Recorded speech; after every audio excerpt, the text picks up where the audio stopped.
Welcome, ladies and gentlemen. Welcome to our beautiful topic, teaching English to speakers of other languages, also known as TEFL, teaching English as a foreign language, or even TESOL, teaching as a second language. Different courses, different diploma programs, different certificates and all over the world. But the main thing is you are helping other people to speak English, to understand English, to communicate in English in any way like their mother tongue, as much as is possible. And I think you'll be getting there. First of all, who am I?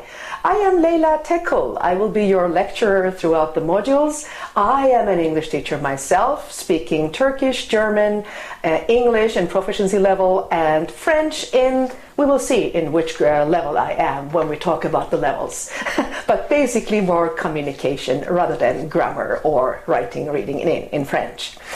I have been teaching for years many different kinds of students, age-wise, culture-wise, nationality-wise, background-wise. So I'm hoping going through with you this beautiful curriculum we prepared for you, meanwhile adding my not only expertise but also experience to it to help you.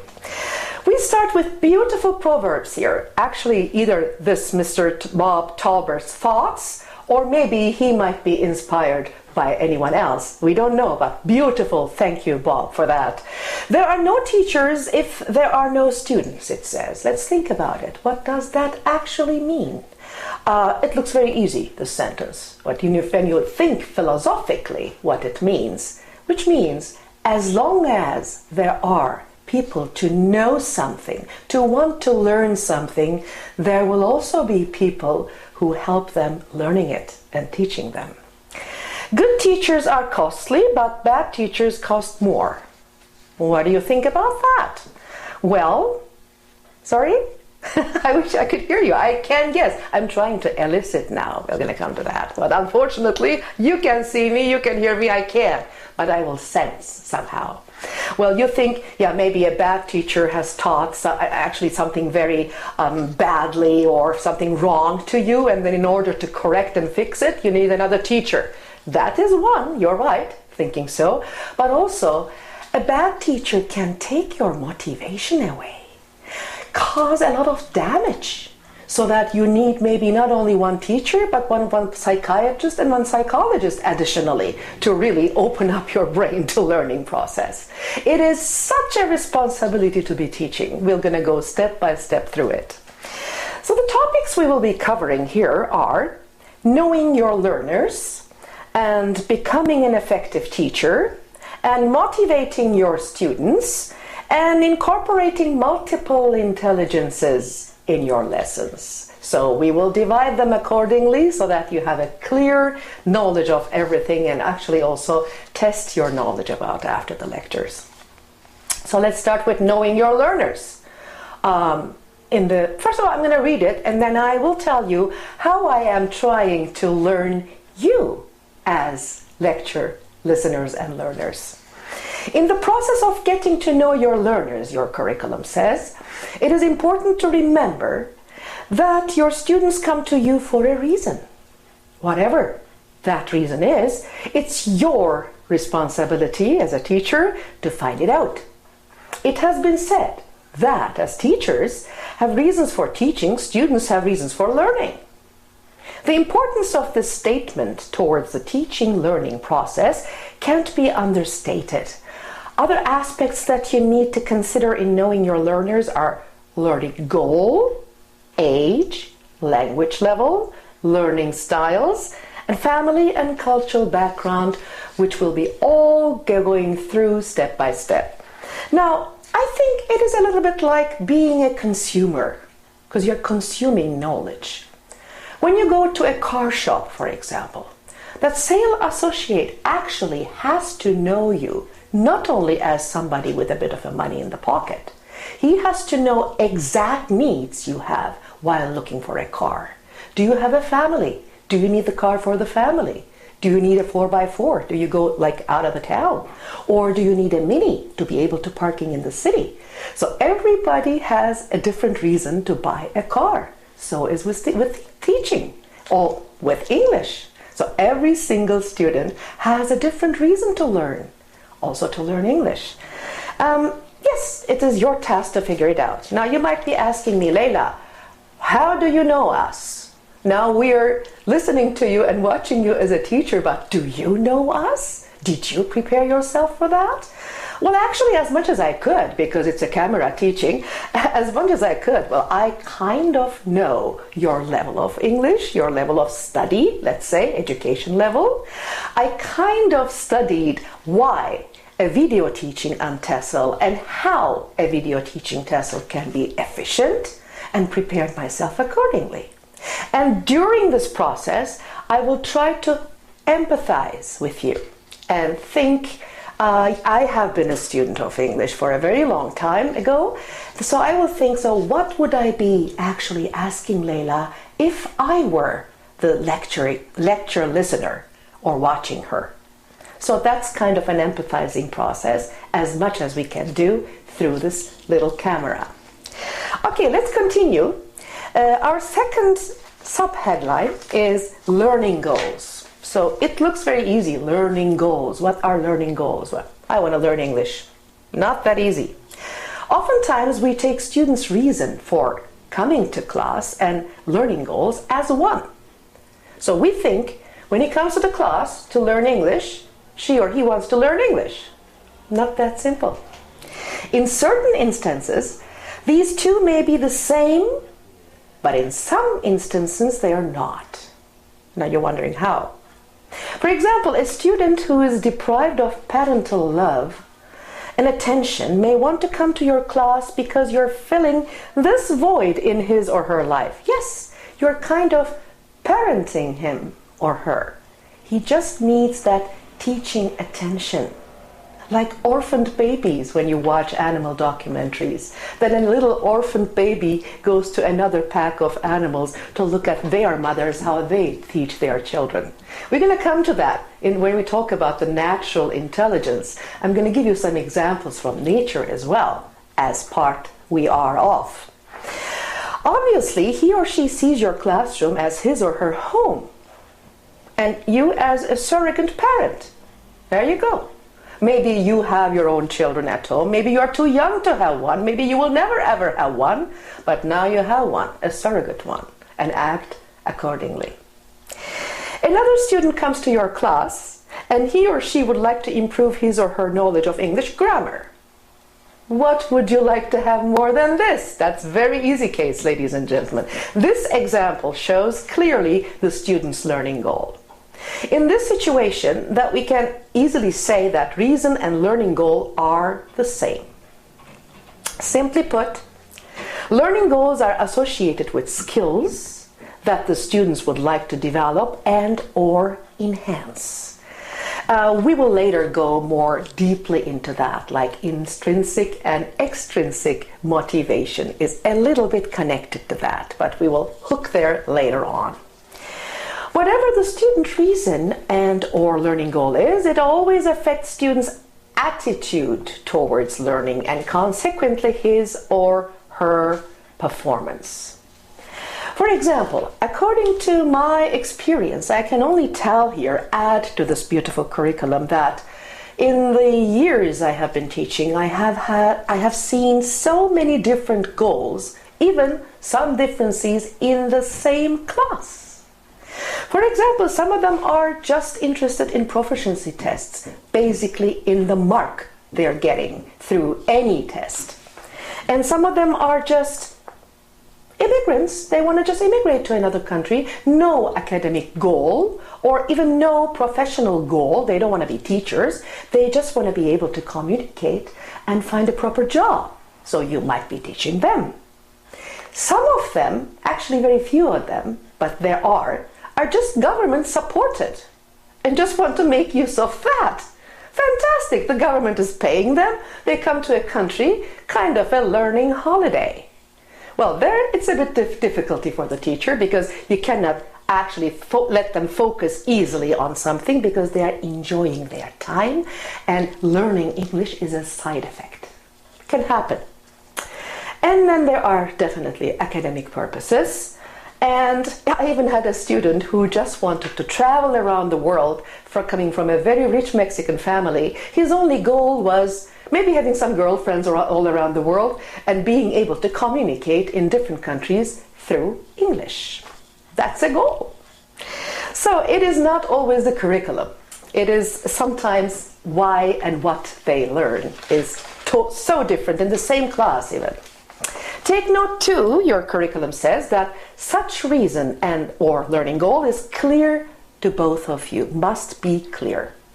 Hence, on the first day in the classroom, ample time should be spent on leveling of expectations. There you go, we didn't even come to the level of English yet. We have to level the expectations. Why are these beautiful people sitting in your classroom and staring at you? What do they expect as end effect? Okay, who they are we are talking about. Here we talked about their goals and their expectations. Now let's look at their ages, because that can very much affect your teaching styles. Age. When it comes to teaching English to speakers of other languages, learners can be described as children, ages 2 to 14, adolescents, 12 to 17, the teenagers, young adults, 16-25, and adults, 21-55. Oh my God, I am on the borderline here. And there may be another category, the seniors, me and over, 50 and older. As you may see, the ages overlap because of the onset of developmental changes, physical, intellectual, social, and emotional varies from individual to individual. I was 40-something when I took my master's. Why? Because I could even go for PhD and go even more. Maybe next time when you meet me, I will be doing interpretation or translation masters. You never know, because I am kind of a bit addicted to learning. Although I am 55, I don't mind. Some people feel with 20 or 22, they're already ready, they chose their goal, they do that in a stable way, they don't want to move anywhere else, learning a little bit of English and nothing. Although their age and they could actually learn the world yet, but they're not interested. So it's totally up to what you really want in life and how far you want to go with self-development. Let us categorize the learners into 3. It's easy because you can divide the teenagers into 2 groups, but generally it's considered, specifically in TESOL teaching, children, adolescents, and adults. According to the experts, pedagogy or psychology or whatever the scientists have found out, children, 1, have no clear or definite learning goals. How could they? It's very normal. They come to class without any idea of what they're going to learn. It's totally surprised. Oh, there's a nice lady, old lady, maybe older than the mother, maybe young, nice sister-like lady, or a gentleman-like, brother-like. He or she is going to show us something, and hopefully we're not going to get bored. When is the playtime again? And they might be looking at the clock, if they can still understand the clock, if they're having that age. Number 2, have involuntary attention. Sure, I mean, what kind of child would sit in the class instead of playing or chatting with friends and looking at you to learn some new vocabulary or grammar on his own or her own? So young learners don't focus on what's being taught, unlike adults. So what do we do then? Don't worry, there are ways to even get to them. They learn other things as well. That's good news. They don't bother with the language system. They don't see the system behind the language, but they're more interested in expressing themselves in another language. For example, they'll be very proud when they first learn the numbers. 1, 2, 3, 4, 5. You know what? I can count in Chinese until 10. I can count in English until 8. Do it. They show off. They're proud of having learned a vocabulary, having learned a number. That's their joy of learning. And 3, have short attention and concentration span. It says here young learners could not focus on one situation for a long time. Probably you can remember that from your younger days. Or if you already have children, you know it already. Thus, in a lesson, teachers should make sure that activities are varied and timed based on the absorption capacity of the class. so you shouldn't take it too long when you have an activity for them. By the way, even in some adults, you might find some attention deficit. Nowadays, it's a very common thing, this ADD, the attention deficit disorder. So people are getting less and less intensely focused on something. So even for the adults, you should take care of the variety in order not to bore them, but more so with the children, basically. 4, enjoy individual attention from the teacher. They enjoy because, why?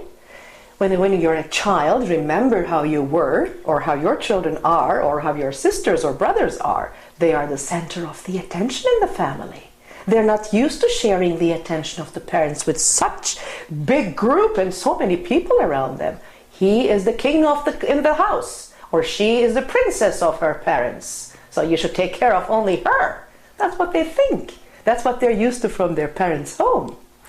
So they do their best to seek teachers' attention and approval to the point that their behavior may be considered unacceptable. Like all the time, teacher, teacher, teacher, they want your attention.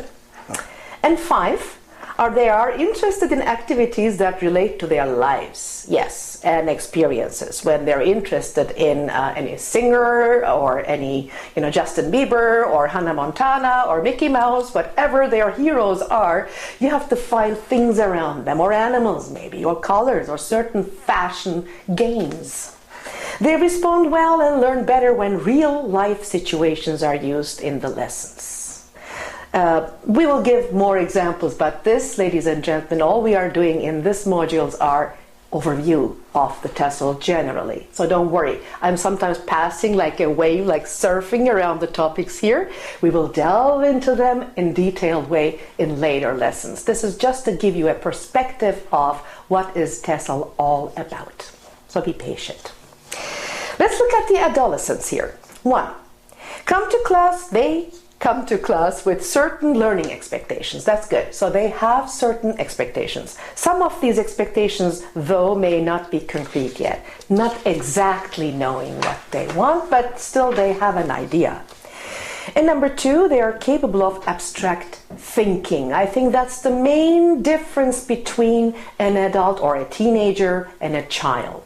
The child, it's very difficult to explain him, and you shouldn't at all, like death, or loss, or disappointment, or love, or joy.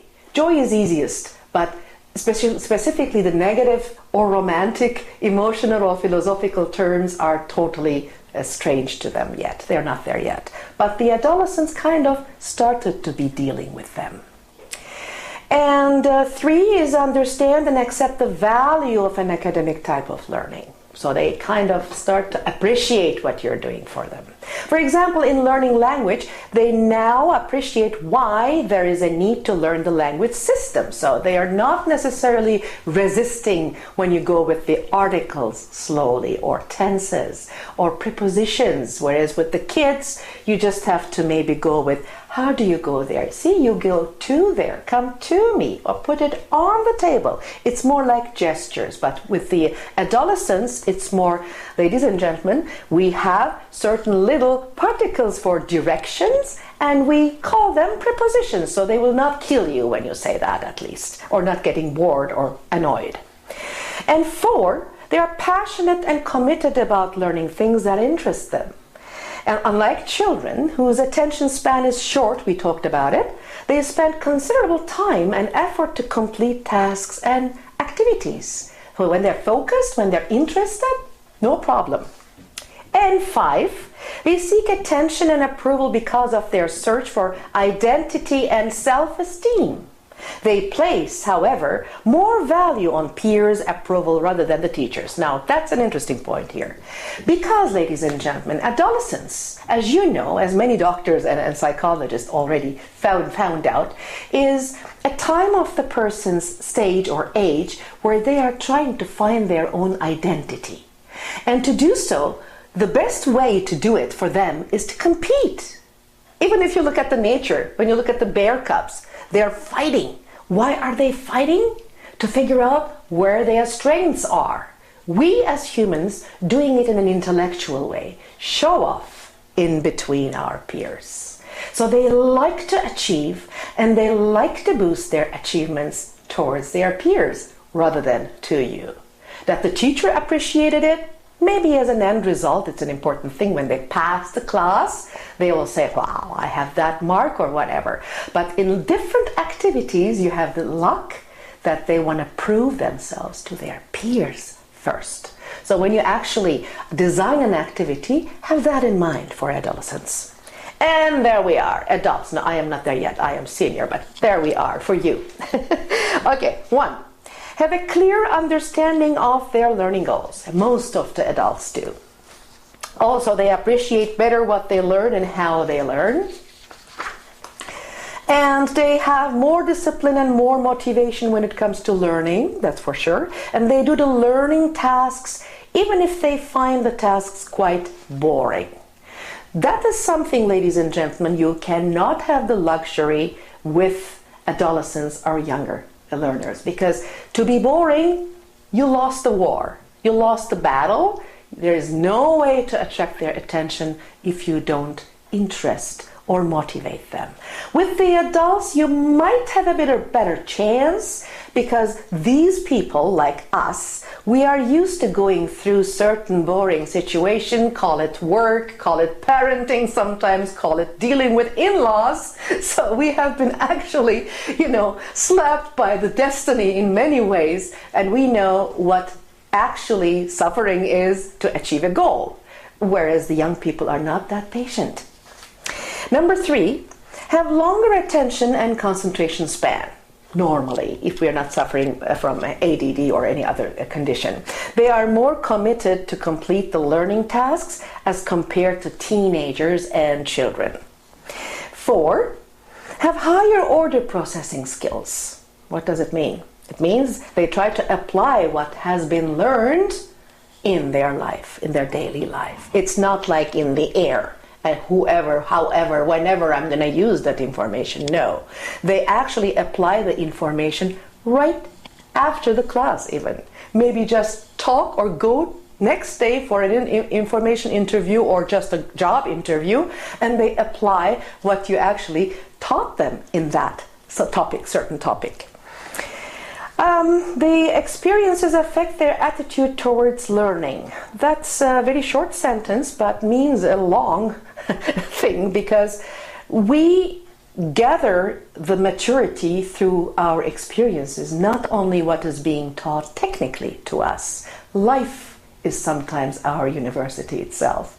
And for people who even don't have a degree necessarily, we sometimes say, when they're really acting mature, in a wise way, and they're always finding solutions to problems, oh, he's graduated from the life university. So that life university kind of experience we most have as adults. And that also really is affecting our attitude towards learning. When we had a bad experience with learning, then it is very difficult for an adult to change his or her attitude in the class.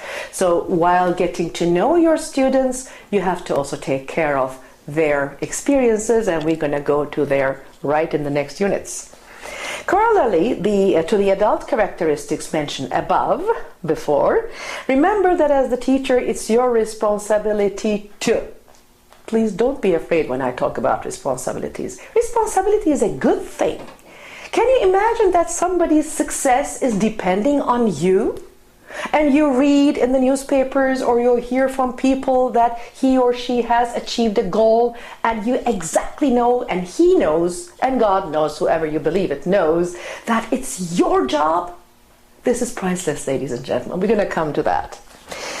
Let's look at the first point here.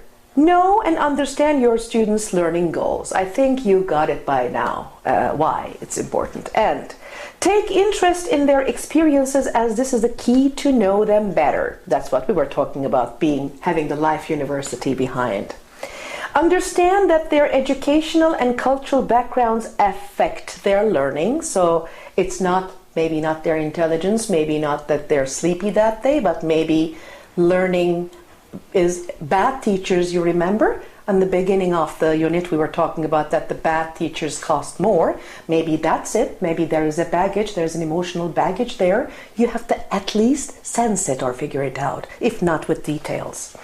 And backgrounds we talked about. Customize the learning tasks and activities to these learning goals and make the necessary adjustments as the need arises. Now, what does that mean? Imagine you are covering a subject and the subject is past continuous or whatever, maybe a grammar point, maybe vocabulary, a bunch of vocabulary, maybe all together. So if this person, imagine, this person's learning goal is immigrating to the United States, having a green card, or maybe to Canada. And now you're actually covering a lesson with this person, which is all about growing a plant. And all the vocabulary and the grammar is turning around how to grow a plant, how to have a green thumb. Well, he might be or not might be interested in plants.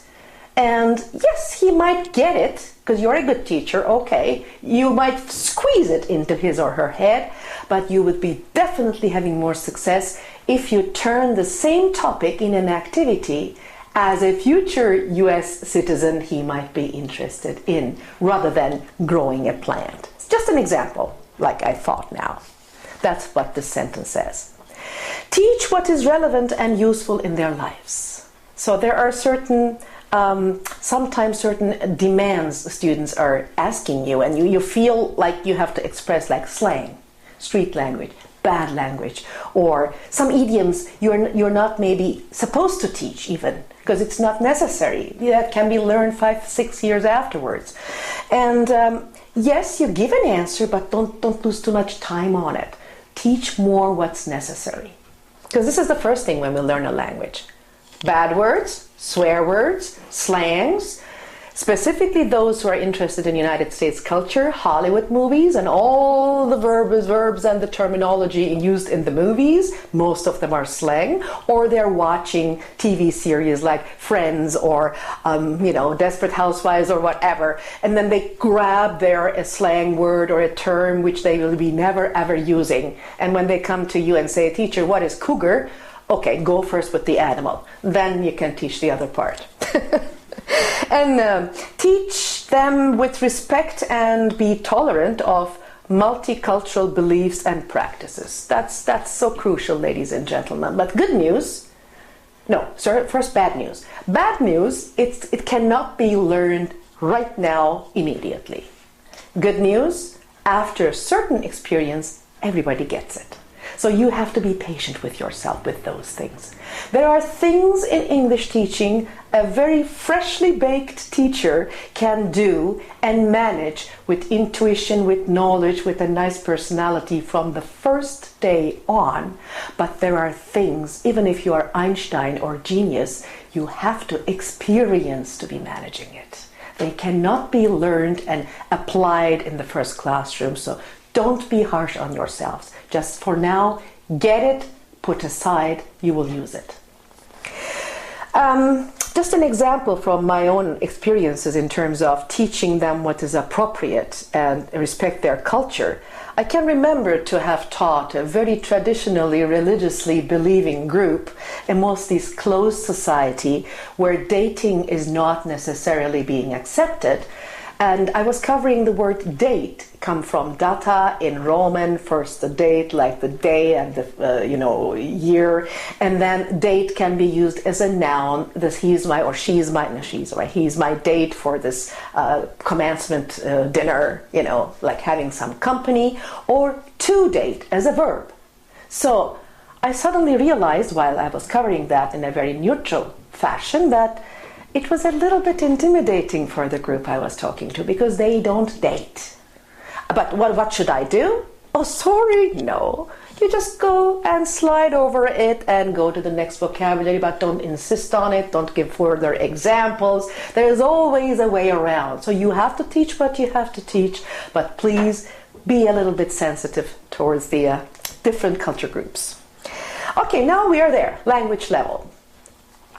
Language level. There are actually three basic levels. There are more of them, but when we talk as a terminology, even among us as teachers, what level is he? We don't say it is Canadian language benchmark 8, I guess. We don't talk like that. Well, we're going to go there, but we mostly say either beginner, intermediate, and advanced.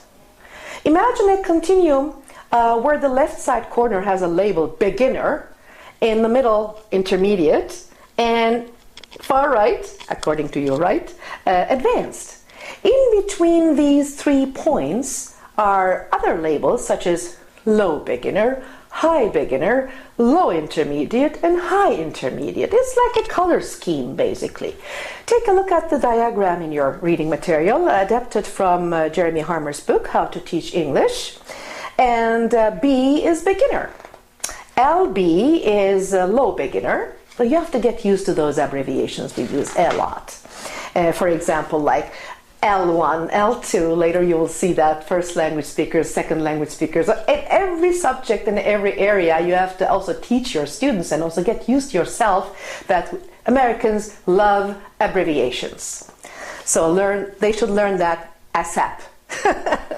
Okay, intermediate, I for intermediate, LI low intermediate, HI high intermediate, and A advanced.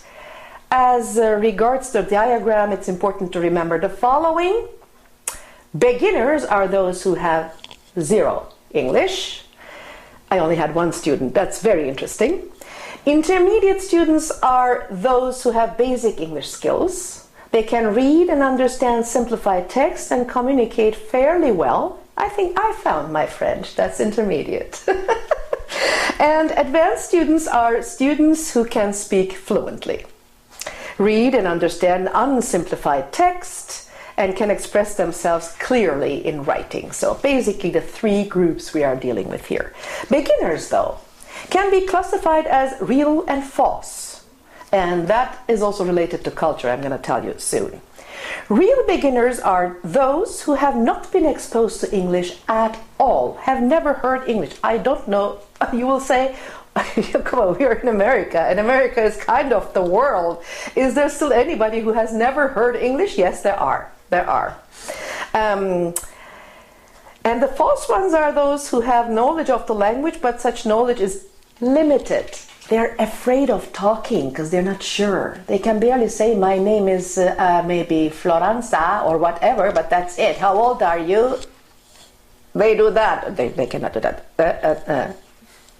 Why? Because they're not sure about saying, my age is 40, I am old 40 years, should I say? Or is it 40 or 14? You know, better to say nothing and just show the hands or whatever. So these are the false ones who don't dare to speak. The giving of labels and the subsequent interpretation of which vary from institution to institution. Yes, even throughout North America, we have tons of ESL schools and teaching methods. We are using different terminology. Some schools are going strictly with Canadian language benchmarks or American systems. Some of them are just going with beginners, intermediate. Actually, curriculum also determines that a little bit. It depends on which material you're using as well. So there's interchange series, you're going to see there's Cambridge other series, and there are tons of different publishers dealing with Longman series. They have their own, they have actually developed their own terminology to describe levels. You will get used to them. To give you a better idea of your students' language competency, you can refer to the Common European Framework or Canadian language benchmarks. Like, you can go online and find all kinds of information about it. Sorry. Learning styles, we are there now. There are 2 models which have been espoused by experts with regards to learning style. Oh, now we are going to be a little bit more scientific. Like a live show. That's nice, because I'm used to having people around me. It's not like cutting and being perfect. Nobody is perfect. I needed some water. Thank you. The Neuro-Linguistic programming. Wow, neuro. Because, you know, everything is going on through our nervous system. So same with talking. Neuro-linguistic programming expresses that the students remember things better when they see them. Visual learners. It also states that other students learn better when they use their sense of touch or their sense of hearing, audio learners. One important thing to remember is that one stimulus is more powerful than the other when it comes to enabling individuals to learn. So now you would say, oh God, how should I know what kind of learner am I dealing with here? Wait, don't panic. Suffice to say that the teacher should find out what stimulus or stimuli are most effective learning enablers for his or her students. I told you recently, it's all about experience. You will actually find it out. For example, one of my students asked me, teacher, because I'm always suggesting watch American movies, watch even news programs, watch documentaries, National Geographic Channel, Discovery Channel, according to the level of the student. But teacher, when we actually watch movies, we don't understand. And when something is going on and on and on without me understanding anything, I just get bored and just shut down. Okay. Now, there is actually a way to go around it. Something called captioning. Now here, when I was learning English, some of my teachers were definitely discouraging me using it. Why?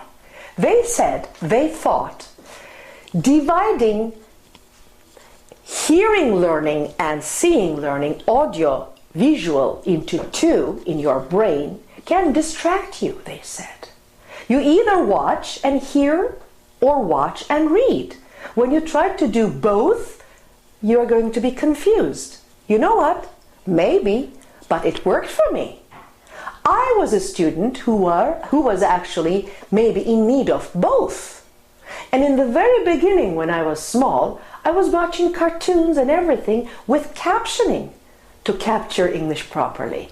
So in my case, I needed captioning and I was not distracted by that. But some students maybe shouldn't even read when they're listening.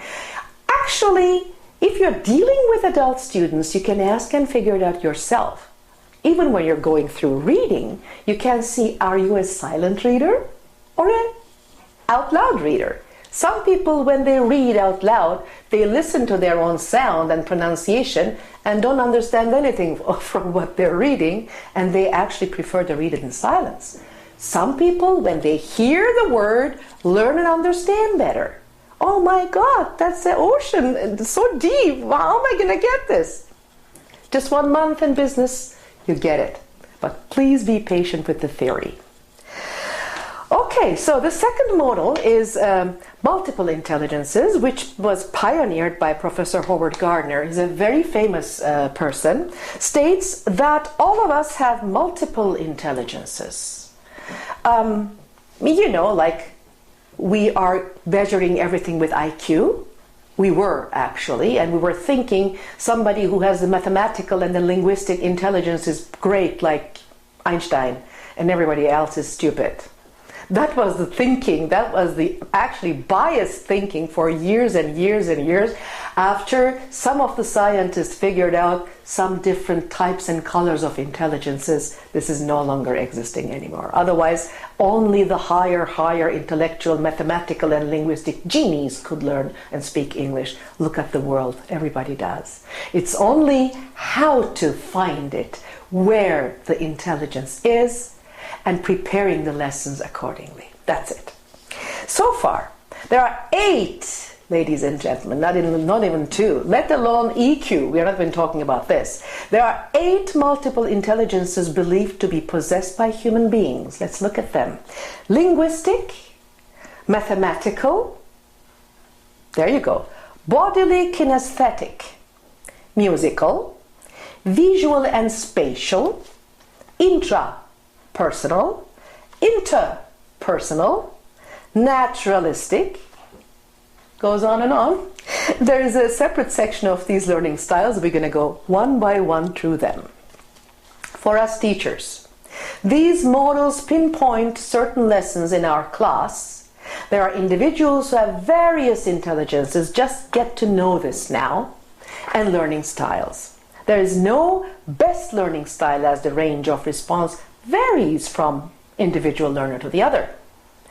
We teachers should ensure that our activities, all of them, are varied enough to cater to the needs of these individuals with multiple intelligences and diverse learning preferences. For sure, you cannot actually make for every single student a different lesson plan.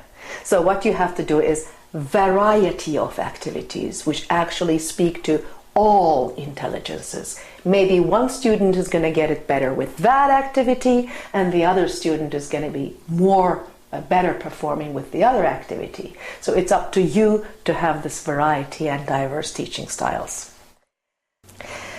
And now family, educational and cultural background, very important. At this point we have covered various aspects that explain individual variation in our classroom.